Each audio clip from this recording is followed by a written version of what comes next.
Hello guys, कैसे हैं आप सभी लोग। Welcome back. कल हमने जो पढ़ा था अपना हिस्ट्री का एक टॉपिक पढ़ा था, मुगल एम्पायर पार्ट 1। तो कैसा लगा आप सबको? आपने रिवाइज किया नहीं किया अच्छे से? आपको समझ में आया content? If you like it तो प्लीज़ कमेंट करना। जैसा आप पसंद आया, आपका जैसा भी फीडबैक हो, आपको जैसा भी लगा तो आप ज़रूर बताना। उसे कमेंट करके, लाइक करके अपना फीडबैक ज़रूर शेयर किया कीजिए। तो आज हम पढ़ेंगे अपना पार्ट 2। मुगल एम्पायर में हमने पार्ट 1 में पढ़ा था बाबर के बारे में। बाबर की मतलब किसके वंशज थे, या बाबर की हिस्ट्री जो थी जन्म से लेके, हमने पूरा सिर्फ वहाँ से स्टार्टिंग नहीं की थी। हमने लास्ट वीडियो आपने देखी होगी। लास्ट वीडियो अगर नहीं देखी है तो प्लीज़ देखना जाके। बहुत अच्छे से पढ़ाया मैंने, A to Z सब कुछ कवर किया है। जो भी हमारा मुगल एम्पायर में क्वेश्चन बनते हैं, आप PCS एग्जाम तक इसमें सब कुछ कवर कर सकते हैं।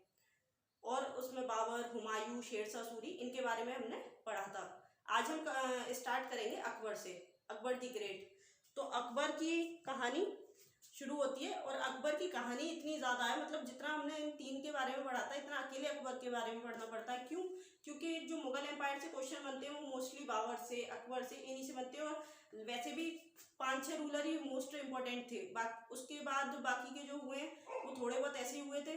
और लास्ट पता होना चाहिए हमें कौन था। तो इम्पोर्टेंट जो क्वेश्चन आते हैं वो 4-5 हैं: बाबर, हुमायूं, अकबर, उसके बाद में जहांगीर, शाहजहां और औरंगजेब। बस। तो हम आज अकबर से स्टार्टिंग करते हैं अपने पार्ट 2 की। हेडिंग डालिए।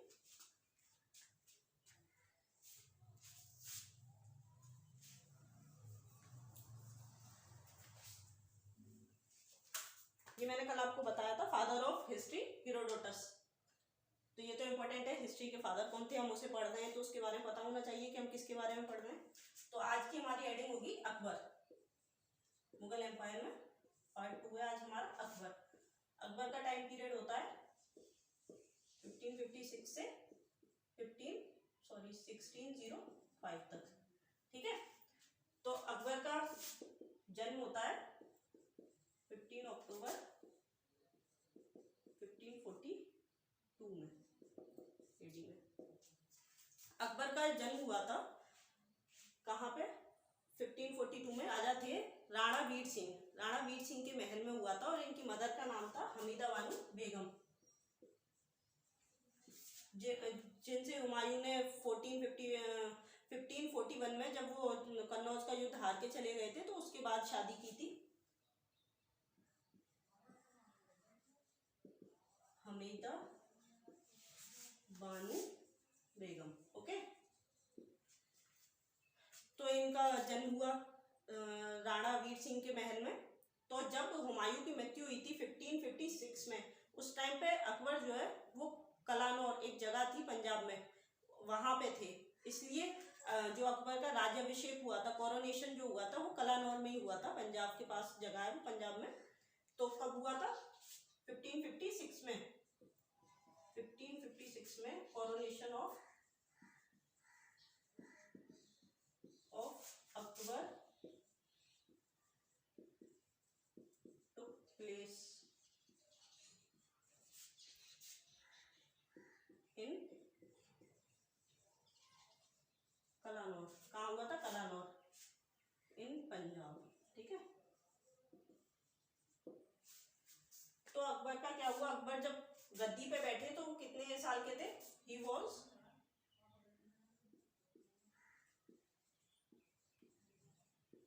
13 ईयर्स ओल्ड। मात्र 13 साल की उम्र में अकबर गद्दी पे बैठ गए। तो उस टाइम पे बहुत छोटे बच्चे थे, तो इतनी कैसे शासक क्या क्या काम होते हैं, क्या इतनी समझ नहीं थी। तो उस टाइम पे उन्होंने किसके अंडर में काम किया? जब वो बन गए राजा तो उन्होंने बैरम खां के अंडर में काम किया। अंडर मतलब लीगेसी। जब कोई, जैसे कोई छोटा होता है या इस लायक नहीं होता राजा, तो उनके जो सेनापति होते हैं तो वो उन्हें सलाह देते हैं कि ऐसे काम कीजिए, आप ऐसे कीजिए, तो उसे कहते हैं लीगेसी। तो अकबर ने काम किया 1556 से लेके 60 तक अंडर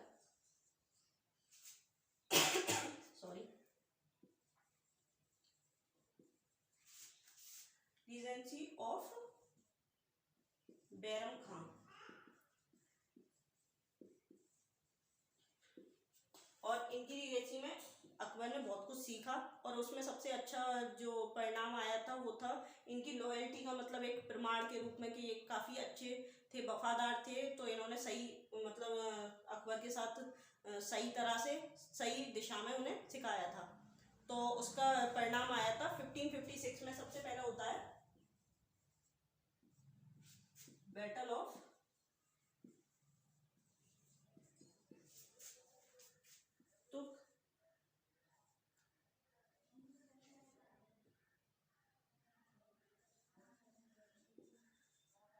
तुगलकाबाद, जो दिल्ली में जगह है तुगलकाबाद। तो बैटल ऑफ तुगलकाबाद होता है और किस किस के बीच में होता है? Between Hemu and Akbar. तो इसमें क्या होता है, हेमू जीत जाता है। हेमू जीतने के बाद खुद को नॉर्थ इंडिया के विक्रमादित्य की उपाधि देता है, Vikramaditya of north India, north India के विक्रमादित्य के रूप में खुद को उपाधि देता है हेमू। उसके बाद में अकबर फिर से 1556 में ही दूसरा बैटल होता है, battle of second battle of actually.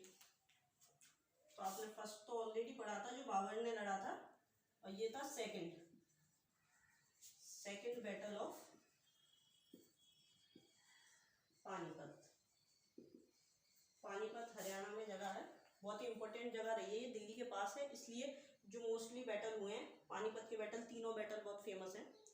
तो फर्स्ट बैटल बाबर ने लड़ा, दूसरा battle second battle of Panipat हुआ हेमू और अकबर के बीच में, और इसमें अकबर जीत जाते हैं, बिटवीन हेमू एंड अकबर। और अब कौन जीतता? अकबर।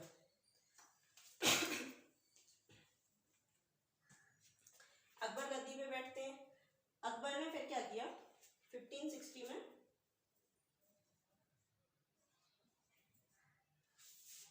कैप्चर्ड ग्वालियर। अकबर ने 1560 में ग्वालियर पे कब्जा कर लिया, ग्वालियर को कैप्चर कर लिया, जो कि उस टाइम पे किसके अंडर में था? ये था बज बहादुर के अंडर में। बज बहादुर जो मालवा और ग्वालियर मतलब उनके रीजन में आता था। तो पहले ग्वालियर को कैप्चर किया, फिर 1561 में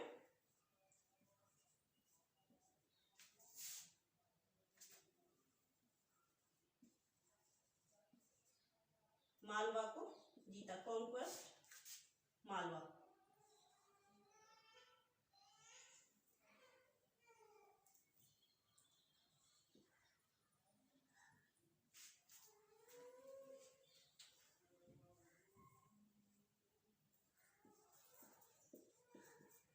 ठीक है, किससे? बज बहादुर, बज बहादुर।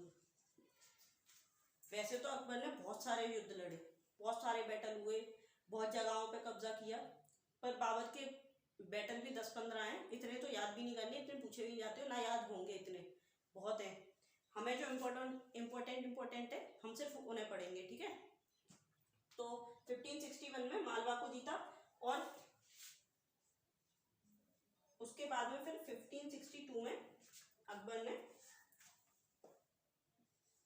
अमेर और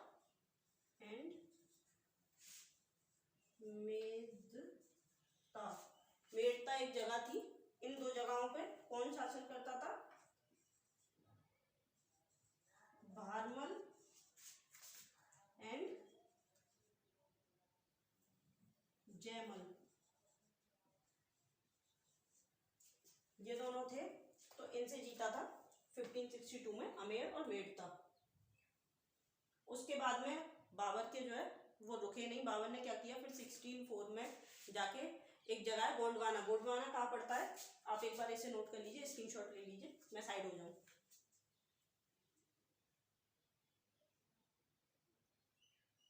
तो आगे बढ़ते हैं।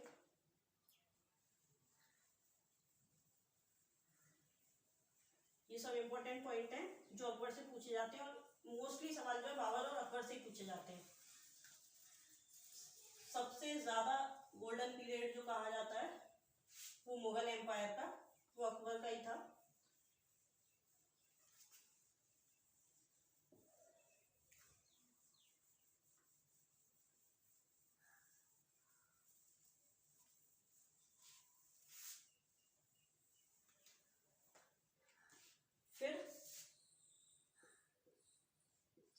1664 में। ये सभी बैटल पहले पढ़ लेते हैं, उसके बाद में बाबर की आगे की और कहानी पढ़ेंगे। तो पहले बैटल कौन कौन से किए बाबर ने, वो सॉरी अकबर ने 1564 में गोंडवाना। गोंडवाना क्या है, जो अपना ये इंडिया का, जैसे इधर को आके नक्शा है ऐसे, तो यहाँ जो अपना बिहार और ये छत्तीसगढ़ और जो उड़ीसा ये वाला एरिया जो पड़ता है, इसी को पहले गोंडवाना कहा जाता था। ड्राइंग थोड़ी मेरी ज़्यादा बुरी है तो प्लीज़ माइंड मत करना।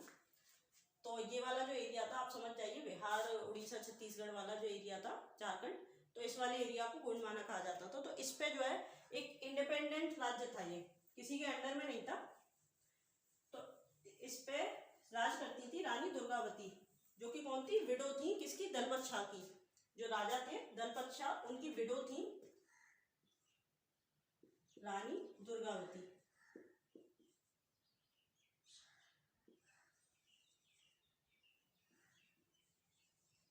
ठीक है, विडो ऑफ, विधवा किसकी, दलपत शाह की।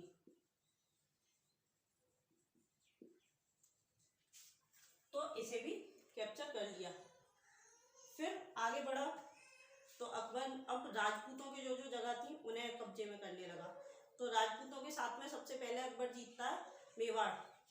मेवाड़ का होता है 1568 में।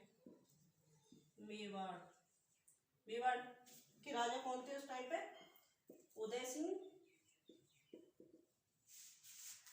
एंड राणा प्रताप। अकबर ने राजपूतों पे अब जीतना शुरू किया, तो उसने मेवाड़ जीता सबसे पहले 1568 में। उससे पहले उसने गोंडवाना जीता था। उसके बाद में 69 में रणथंभौर सुरजनहाड़ा से, मतलब सुरजनहाड़ा ये कौन थे, शासक थे उस जगह के। आपको नाम देख के ऐसा लगे पता नहीं सुरजनहाड़ा क्या है, जगह का नाम नहीं है, ये शासक जो थे उनका नाम है उस टाइम के। उसके बाद रुकता नहीं है सिलसिला अकबर का सिलसिला जारी रहता है। हर साल एक नया नया उसने जो राज्य है वो जीता, आगे बढ़ता गया। फिर 71 में जो है वो उसकी बहुत अच्छी विक्ट्री थी, गुजरात, बहुत बड़ी जगह पे मतलब जीत हासिल की थी गुजरात पे। और उस टाइम पे कौन था, बहादुर शाह गुजरात का।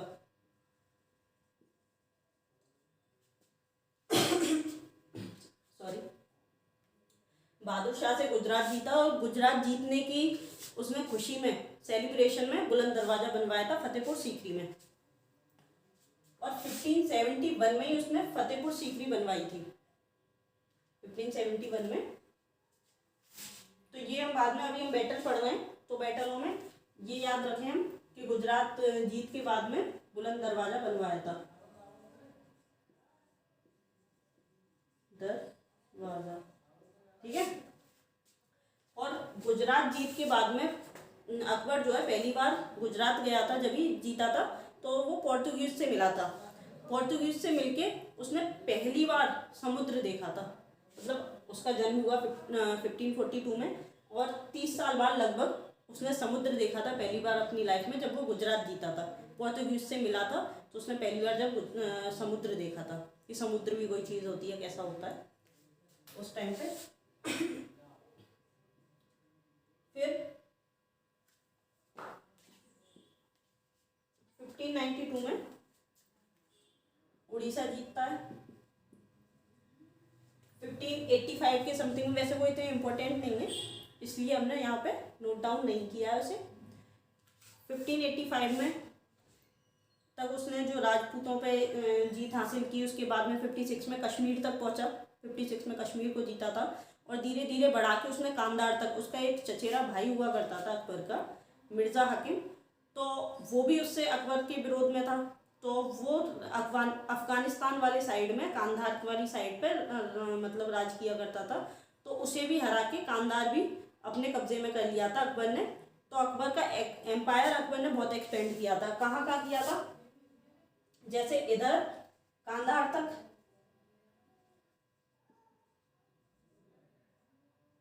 कांधार, ऊपर कश्मीर तक, ठीक है, इधर गोंडवाना, उड़ीसा, यहाँ वाला पूरा एरिया, और फिर डेक्कन में आगे उसने मतलब जाना शुरू कर, जब यहाँ तक उड़ीसा तक हो गया तो उसने फिर डेक्कन में जाना, मतलब साउथ में जाना। डेक्कन कहते हैं, डेक्कन प्लेटू जो पुणे के आसपास अपना ये वाला एरिया होता है, तो यहाँ पे डेक्कन प्लेटू होता है, तो उसने डेक्कन की साइड में जाना शुरू किया, साउथ में जाना। तो आगे हम साउथ की पढ़ते हैं, ठीक है।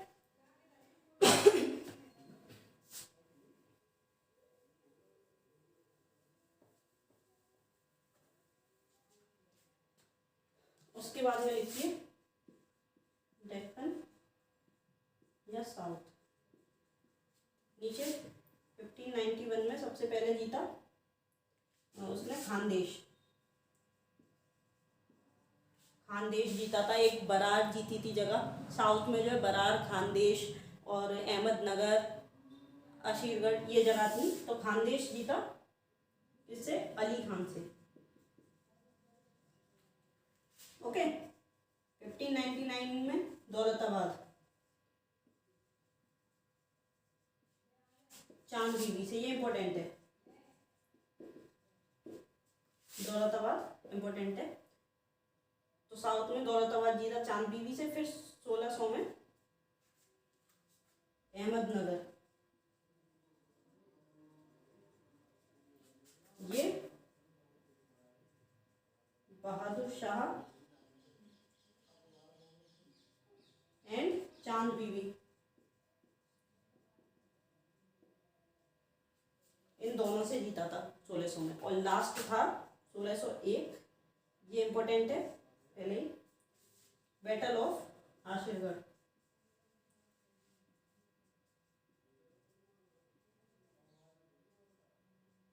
विजिबल तो है ना, आपको दिख रहा है?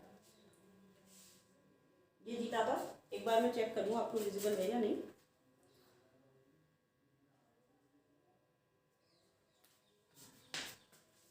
सब ओके, ठीक है। मीरन बहादुर से।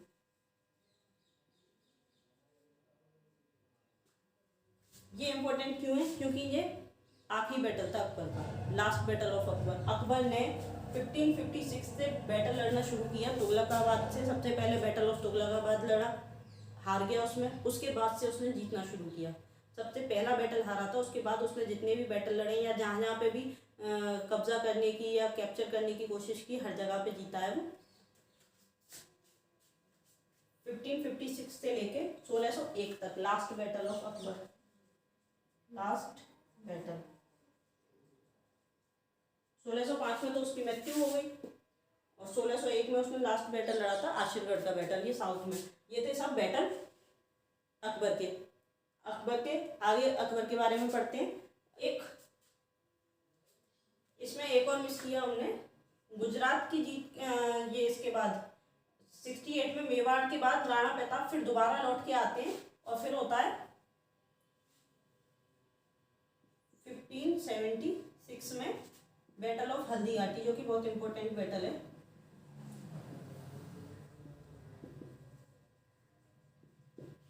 बैटल ऑफ हल्दी घाटी, और वो होता है महाराणा प्रताप के साथ, महाराणा प्रताप जो कि मेवाड़ के थे।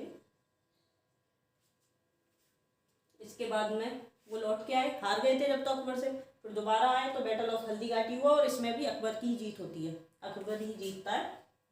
तो ये थे अकबर के सभी बैटल। आई होप आपने सब नोट डाउन कर लिया होंगे। उसके बाद फिर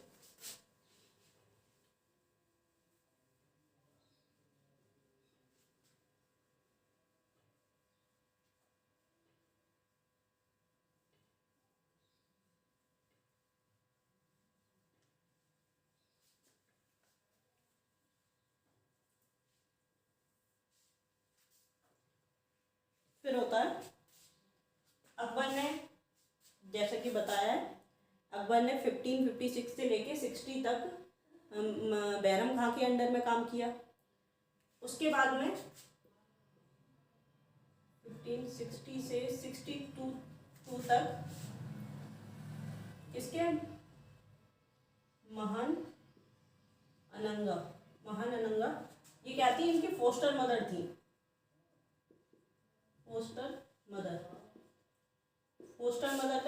पालन पोषण करता है, या आप वैसे रखते हो तो आया कहते हो, बट उस टाइम पे जो होती थी राजाओं की, जो माँ तो थी पर माँ के साथ जो देखभाल करने वाली होती थी उसे कहते थे फोस्टर मदर। जैसे कि बुद्धिज्म में थी प्रजापति गौतम बुद्ध की फोस्टर मदर थी, तो ऐसे ही महम अंगा जो थी ये अनंगा फोस्टर मदर थी अकबर की। तो इनका एक दल था, इनका दल क्या था, हरम दल। उस हरम दल के मतलब रेजेंसी में या उसके अंडर में, उनकी देखरेख में अकबर ने काम किया था। पहले बैरम खां के अंडर में चल रहे थे, फिर इनके हिसाब से तो खुद को 62 में अकबर ने फ्री कर दिया। 1562 में अकबर ने फ्री फ्रॉम हरम दल।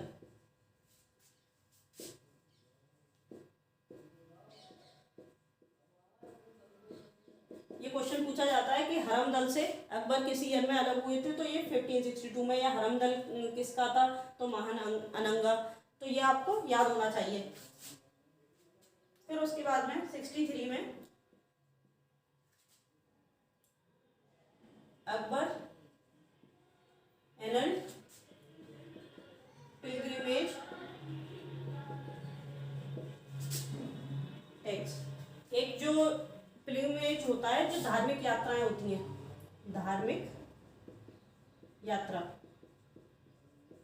धार्मिक यात्राओं पे जो टैक्स लगता था, जैसे कोई उस टाइम पे अगर इस्लाम वाला था तो मक्का मदीना की यात्रा पे जाता था, अगर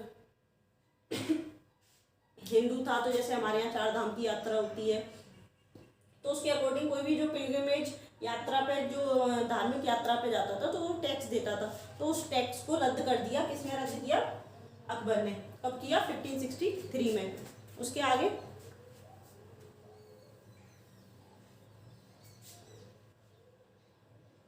1564 में अकबर ने एबॉलिश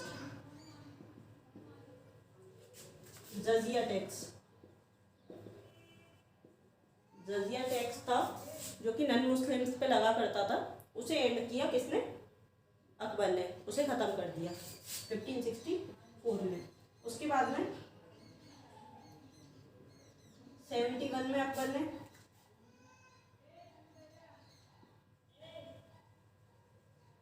फतेहपुर सीकरी की स्थापना की, इस्टेब्लिश फतेहपुर सीकरी। और फतेहपुर सीकरी के और उसी ईयर बुलंद दरवाजा बनवाया था गुजरात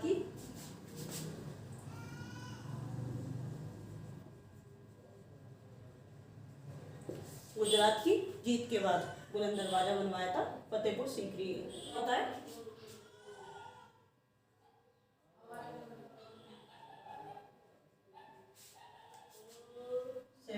में इबादत खाना या फिर प्रेयर हॉल आप बोल सकते हो, जहाँ पे पूजा की जाती है। इबादत खाना था, वो जगह बनवाई थी फतेहपुर सीकरी में अकबर ने, जहाँ पे पूजा कर सकते हैं और किसी भी धर्म के लोग कर सकते हैं। वो 78 में उसने स्टार्ट किया था। ऑल रिलीजियंस को, सभी धर्म के लोग आके वहाँ पूजा कर सकते हैं। पहले सिर्फ मुस्लिम करते थे, वहाँ नमाज पढ़ते थे अपनी, तो इबादत खाना में। पर 78 में उसने स्टार्ट किया कि सभी धर्म के लोग वहाँ जा सकते हैं। कहाँ पे, इबादत खाना में। ठीक है, सभी रिलीजन को अलाउ किया था 78 में। ये बहुत इंपॉर्टेंट है। 1582 में जो है शुरुआत की थी किसकी, दीन इलाही धर्म की।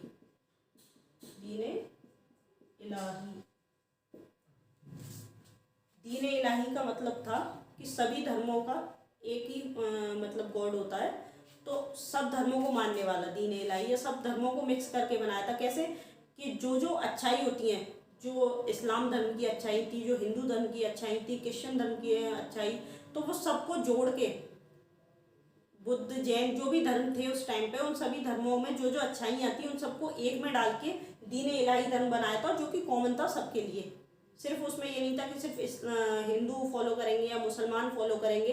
तो इस धर्म के बाद जो है, जो और इस्लाम मानने वाले लोग थे उनमें टेंशन हो गई। उन्हें ये लगा कि ये इस्लाम का दुर्प्रचार कर रहा है या फिर इस्लाम को छोड़ना चाहता है। पर कभी भी अकबर ने इस्लाम को नहीं छोड़ा।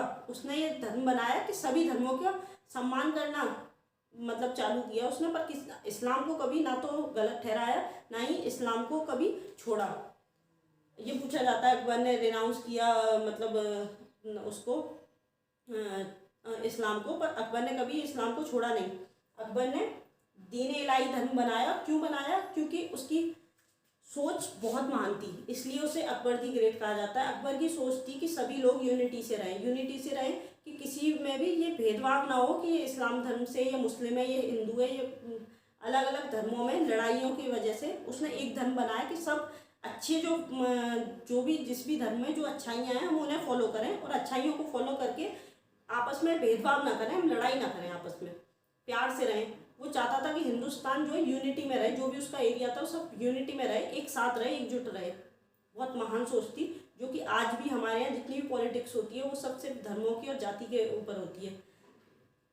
हिंदू मुसलमान इसके लड़ाई झगड़े पे वोट मिलते हैं, जातियों पे वोट मिलते हैं अलग अलग, और वो उस जमाने में एक सोच करना चाहता था, और एक इतनी बड़ी सोच थी उसकी उस जमाने में अकबर की, जो कि आज हम लोगों में नहीं है। या आज हमारे यहाँ राजनीति भी सिर्फ इसी चीज़ पे हो जाती है, जबकि सबको एक सोच के साथ एक कंट्री बना, मतलब सेक्युलर कंट्री होनी चाहिए जो कि धर्मनिरपेक्ष हो, सभी धर्म का सम्मान हो। धर्म निरपेक्ष का मतलब ये नहीं होता कि उसमें किसी एक धर्म को फॉलो कर रहे हैं हम, या उसमें धर्म को मानते ही नहीं, ऐसा नहीं है। हम धर्म को नहीं मानते, धर्म को मानते हैं, पर उसमें सभी धर्मों का सम्मान करते हैं हम।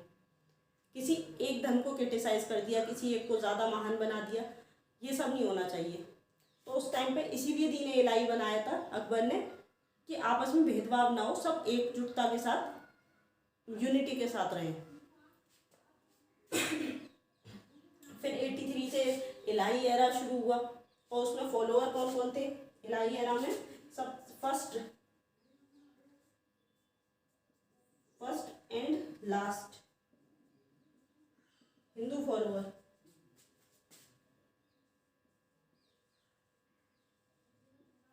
ऑफ दीन इलाही,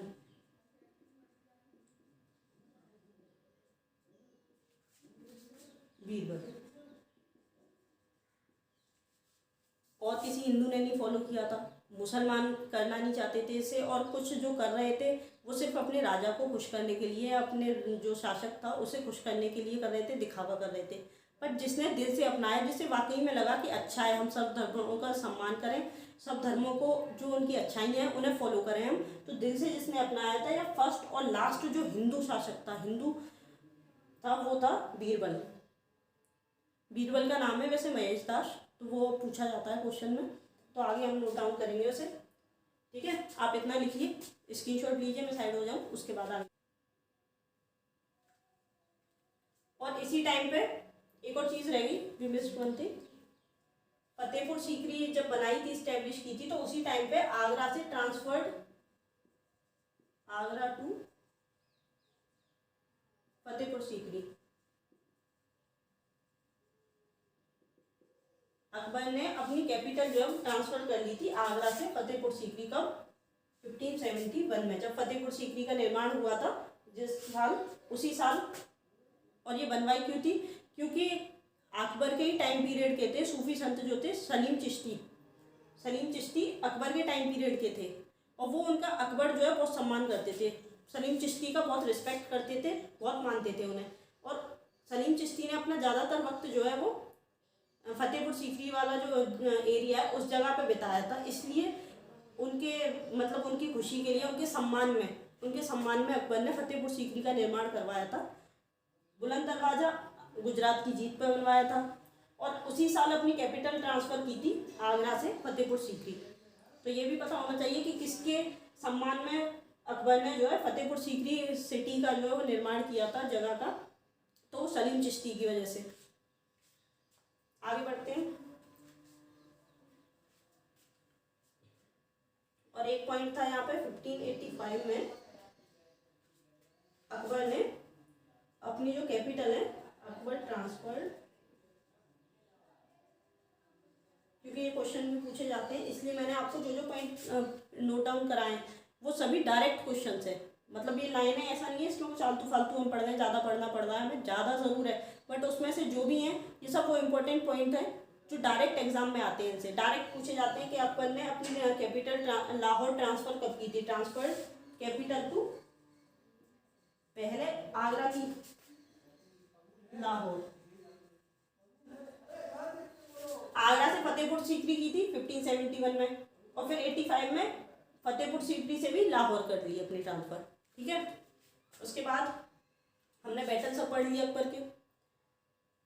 अकबर के बारे में जो इम्पोर्टेंट पॉइंट्स थे वो पढ़े।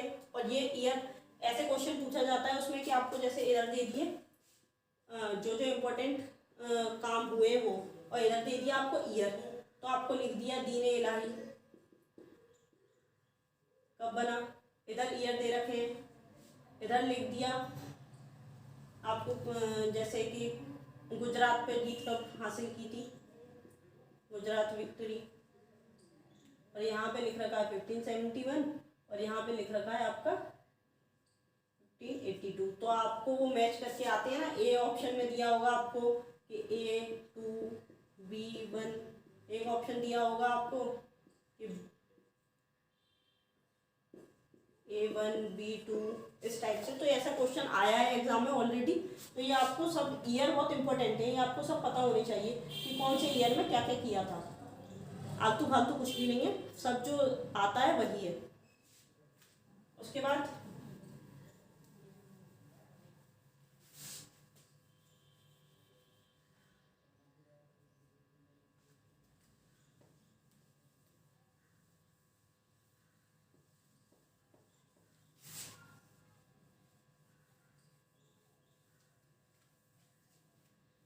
ठीक है, इसके बाद पढ़ते हैं हम नवरत्न। अकबर के जो क्वेश्चन आते हैं वो नवरत्न से बहुत आते हैं। 9 ज्वेल्स ऑफ अकबर, हिंदी में भी नवरत्न ही कहा जाता है उन्हें, इंग्लिश में 9 ज्वेल्स कहा जाता है। तो हिंदी वाले इंग्लिश देख के ये ना समझें कि इंग्लिश है, ये हिंदी है, आप हिंदी में लिख लीजिए नावा बना के नवरत्न ऐसे। ठीक है,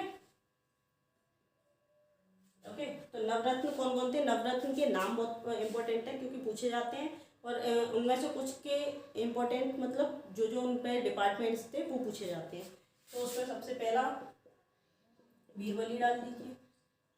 सबसे पहले बीरबल थे, टोडरमल थे, उसके बाद एक मानसिंह थे, राजा मानसिंह। चौथे एक तानसेन थे, अब्दुल फजल थे, फैजी थे, मुल्ला दो प्याजा थे, दो प्याजा, एक अब्दुल रहीम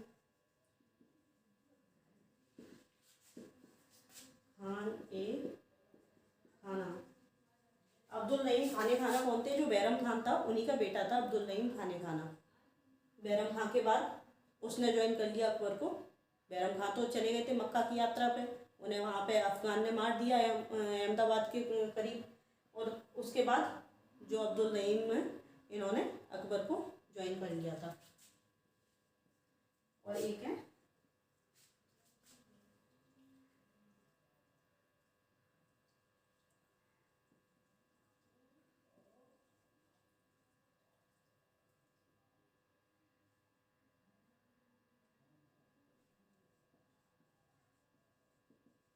हकीम हुक्म। ठीक है, अब नाम महेश दास, ये सब क्वेश्चन है कि महेश दास किसका नाम है। तानसेन का राम तनु पांडे। ठीक है, और जो अबुल फजल है, अबुल फजल के ही बड़े भाई थे फैजी। फैजी जो है कोर्ट पोइट थे।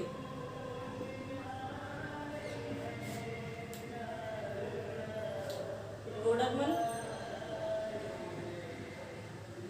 फाइनेंस मिनिस्टर, वित्त मंत्री, राजकोषीय मतलब जो पैसे से रिलेटेड होता है, धन से रिलेटेड, उसे देखते थे। ये फाइनेंस डिपार्टमेंट था इनके पास। मानसिंह के पास जो था वो सेनाध्यक्ष थे ये,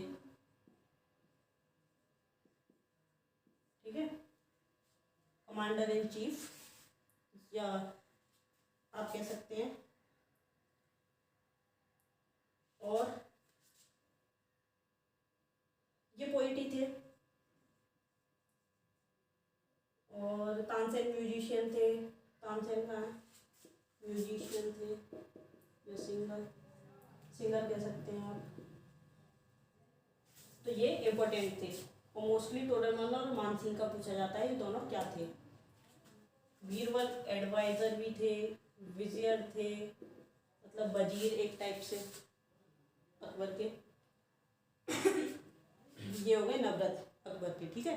इनके बारे में लिख लिया। इनके नाम जरूर याद रखना, रामतनु पांडे और महेश दास, इन्हीं दोनों के नाम पूछे जाते हैं। उसके बाद एक भगवान दास और थे। भगवान दास जो थे वो थे बेटे, किसके बेटे थे? जो अमेर के राजा थे, अमेर का जो बैटल हुआ था, अमेर के राजा के बेटे थे वो। और राजा कौन थे अमेर के? भारमल, जो मैंने आपको बताया था, भारमल के बेटे थे भगवान दास। वो भी अकबर के कोर्ट में थे। उन्हें अकबर ने एक उपाधि दी थी, अमीर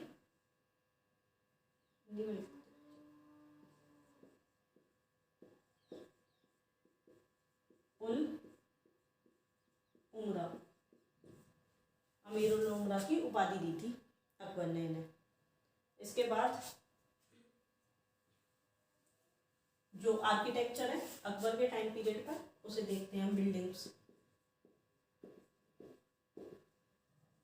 या आर्किटेक्चर, ठीक है, बिल्डिंग्स या आर्किटेक्चर। क्या क्या बनाया था अकबर ने?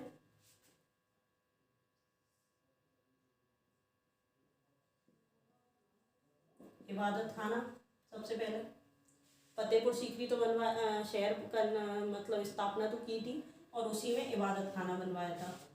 फिर क्या बनवाया था, ये सब नोट डाउन करना प्लीज़, क्योंकि बहुत इंपॉर्टेंट है। आप या स्क्रीनशॉट ले लीजिए, क्योंकि ये पता होना बहुत ज़रूरी है।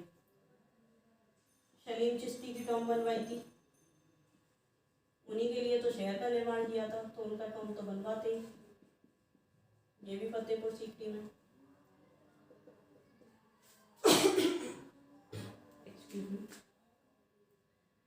और बुलंद दरवाजा,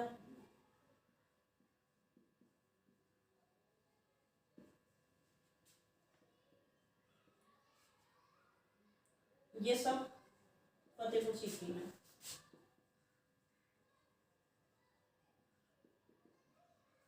फतेहपुर सीकरी, पंचमहल,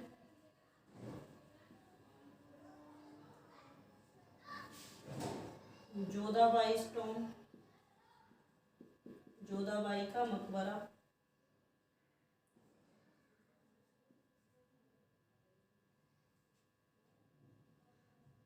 उसके बाद छठे नंबर पे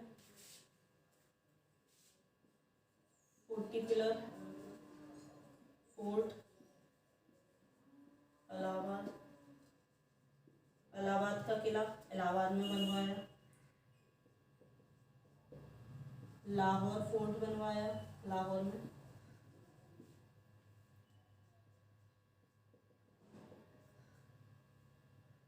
आगरा रेड फोर्ट बनवाया,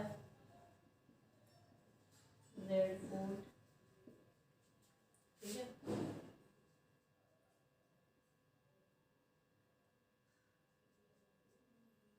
और हुमायूं का टॉम बनवाया दिल्ली में। तो ये क्वेश्चन पूछा जाता है, आगरा का रेड फोर्ट किसने बनवाया? तो अकबर ने बनवाया था। और जो दिल्ली का है वो शाहजहां ने बनवाया था। तो ये इम्पोर्टेंट चीज़ें थी जो अकबर ने बनवाई थी, उनके टाइम की बिल्डिंग और आर्किटेक्चर। इसके बाद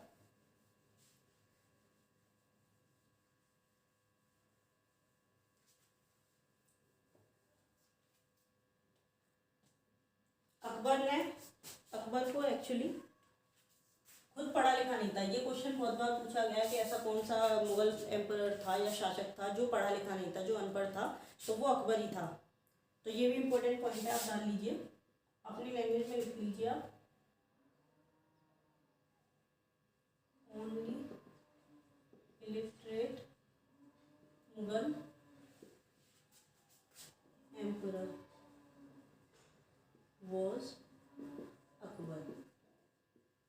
पढ़ने लिखने का इसने पढ़ना लिखना नहीं आता था इसे। He didn't learn to write and read. पढ़ना और लिखना नहीं आता था, बट इसे इसका मतलब ये नहीं कि वो पढ़ना नहीं जानता था, उसे मतलब पढ़ाई का शौक नहीं था। वो अपने बहुत सारे घंटे मतलब स्पेंड करता था, बहुत सारे आवर्स खुद को एजुकेट करने के लिए। तो उसे बुक्स का बहुत शौक था, उसे पढ़ना मतलब ऐसे कहानियाँ सुनना बहुत पसंद था, तो फेमिलियर था बुक्स के साथ। तो इसलिए उसने ट्रांसलेशन की एक डिपार्टमेंट बना दिया। जो भी उसके यहाँ स्कॉलर थे तो वो उसे सुनाया करते थे पढ़ पढ़ के कहानियाँ, तो उसने ट्रांसलेट करना शुरू किया। जो भी हिंदी मतलब हिंदी में, संस्कृत में और भी भाषा में थी अच्छी अच्छी बुक जो थी हमारी, उन सभी को फेमस बुक्स को उसने ट्रांसलेशन उसका स्टार्ट करवाया। किस लैंग्वेज में? पर्शियन में। पर्शियन में क्यों? क्योंकि ऑफिशियल लैंग्वेज जो थी मुगल एम्पायर की वो पर्शियन थी। क्वेश्चन आता है कि मुगल एम्पायर की ऑफिशियल लैंग्वेज कौन सी थी, तो उसमें मोस्टली लोग अरेबिक टिक करते हैं। लगता है कि इस्लाम मतलब मानने वाले लोग थे, तो ये अरेबिक मतलब ऑफिशियल लैंग्वेज होगी। पर और उसमें तर्किश भी आता है ऑप्शन में, तो कन्फ्यूज़न रहता है क्योंकि बाबर के टाइम पे तर्की यूज़ की जाती थी, उसने खुद की लिखी थी तर्किश में। बट ऑफिशियल लैंग्वेज जो थी मुगल एम्पायर की वो पर्शियन थी। तो पर्शियन में इसने ट्रांसलेट करवाया। पर्शियन में क्या क्या ट्रांसलेट हुआ है? रामायण,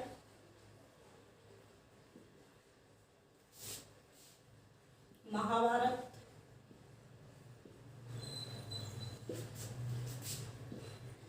एंड सिंहासन बत्तीसी। और इसे ट्रांसलेट किया किसके द्वारा किया गया है?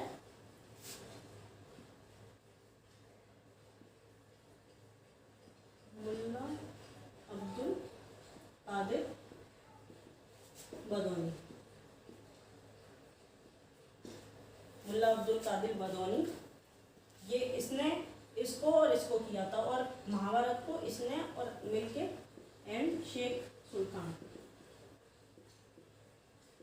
इन दोनों ने मिलकर ट्रांसलेट किया था। और महाभारत को ट्रांसलेट करके इन्होंने जो पर्शियन लैंग्वेज में ट्रांसलेट किया था, ट्रांसलेटेड इनटू पर्शियन लैंग्वेज। तो ट्रांसलेट करके उसे नाम दिया था पर्शियन में, पर्शियन नेम। महाभारत का नाम दिया था गज़्वनामा। गज़्वनामा, गज़्वनामा का मतलब था बुक ऑफ बैटल्स।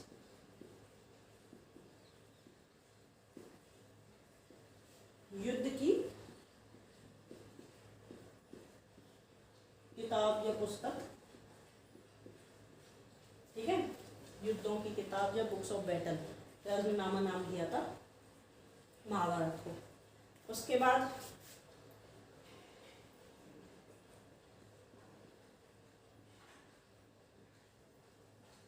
अथर्ववेद जो था अपना, उसे ट्रांसलेट करवाया था। वो किसने की थी? इब्राहिम सर हिंदी।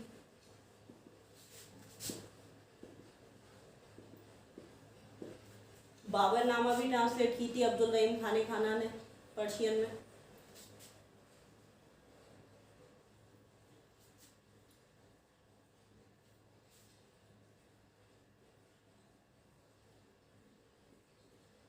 पंचतंत्र करवाई थी।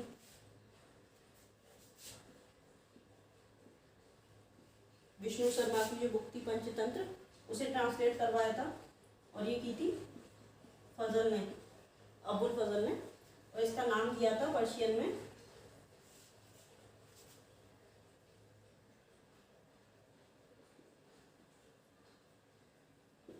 अनवरे सादत। अनवरे सादत नाम दिया था इसे। उसके बाद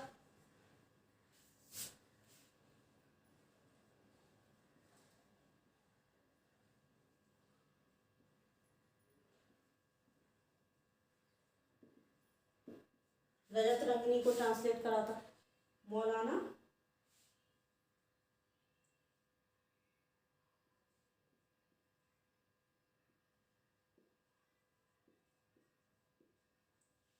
अब्दुल अहमद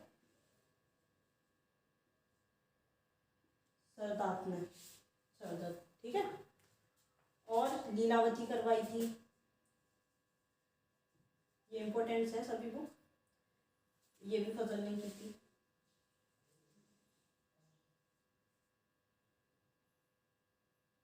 फैजी ने की थी। एक थी नल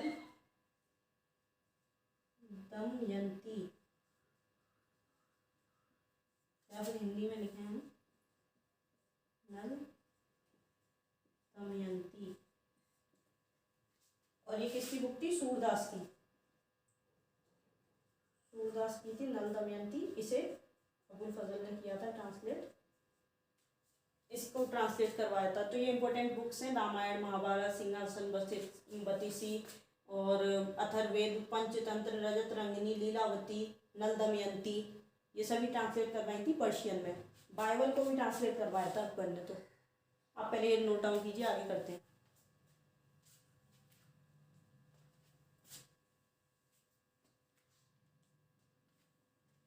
निजामुद्दीन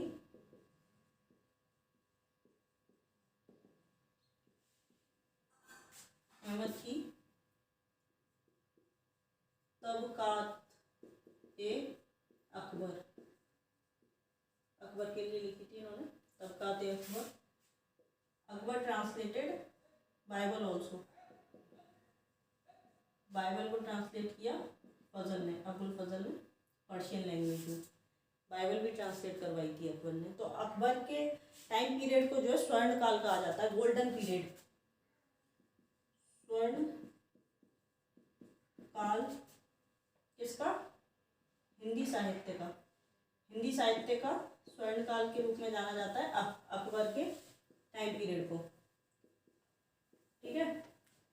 और इसे कहा जाता है रिनाइसेंस ऑफ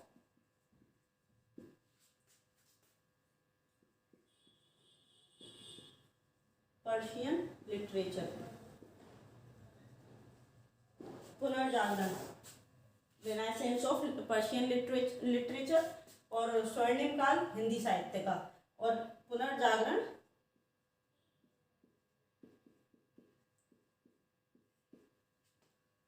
फारसी साहित्य का, फारसी साहित्य का पुनर्जागरण।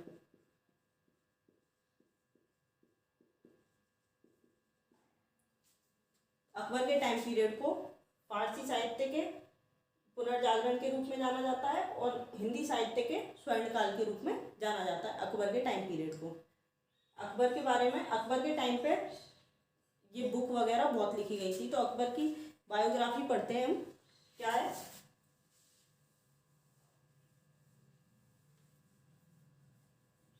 अकबर की बायोग्राफी का नाम है अकबर नामा। किसने लिखी थी? अबुल फजल ने।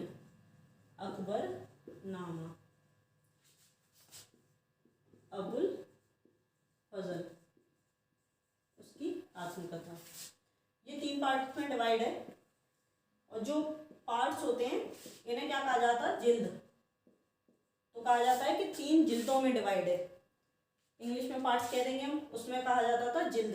कि जो पहला जिल्द था, फर्स्ट पार्ट जो था, उसमें क्या था? उसके पूर्वजों के बारे में था, पूर्वजों के विचारों के बारे में बताया गया था अकबर के।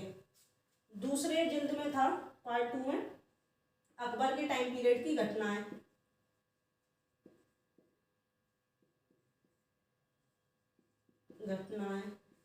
जो उसके टाइम पीरियड में, उसके शासन में जो जो घटनाएं हुई थी इम्पोर्टेंट, उन सब के बारे में, अकबर के काल के बारे में बताया गया। और तीसरा पार्ट जो है, पार्ट 3, उसे कहते हैं आईन अकबरी।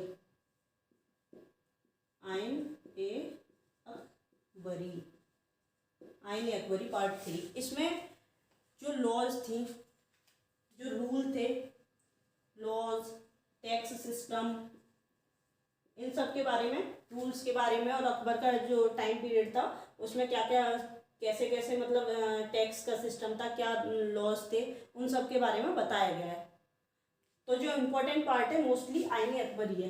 बाकी ये 2 के बारे में नहीं पूछा जाता, इनके बारे में ज़्यादा मेंशन भी नहीं है। तो जो इम्पोर्टेंट है वो है आईन अकबरी। आईन अकबरी, और इस ये भी पूछ लेते हैं डायरेक्ट कि आईन अकबरी किसने लिखा है? अबुल फजल ने, अकबरनामा ना देकर, या अकबरनामा किसने? अबुल फजल ने, उसी का पार्ट है ये आईन अकबरी। और जो अकबरनामा है ये बायोग्राफी अकबर की, वो 7 सालों में कंप्लीट हुई थी। 7 सालों में अकबर ने कंप्लीट की थी। इसके बारे में वो अकबर की अबुल फजल ने कंप्लीट की थी। पूछा जाता है कंप्लीटेड इन कितने सालों में? 7 ईयर्स। ठीक है, तो ये हुआ अकबर का पूरा टाइम पीरियड। अकबर के बारे में हमने A to Z, tip to toe जो भी है सब पढ़ लिया। और उसमें थोड़ा सा एक पार्ट और रह गया है तानसेन का, तो उसे और जल्दी से पढ़ लेते हैं, ज़्यादा लंबी वीडियो ना हो अपनी, क्योंकि जितना हमने उन तीनों के बारे में पढ़ा था उतना अकेला अकबर के बारे में पढ़ना पड़ता है। तानसेन, तानसेन की कौन कौन सी मल्हार हैं इनके बारे में क्वेश्चन पूछा जाता है। तो एक है मियाँ की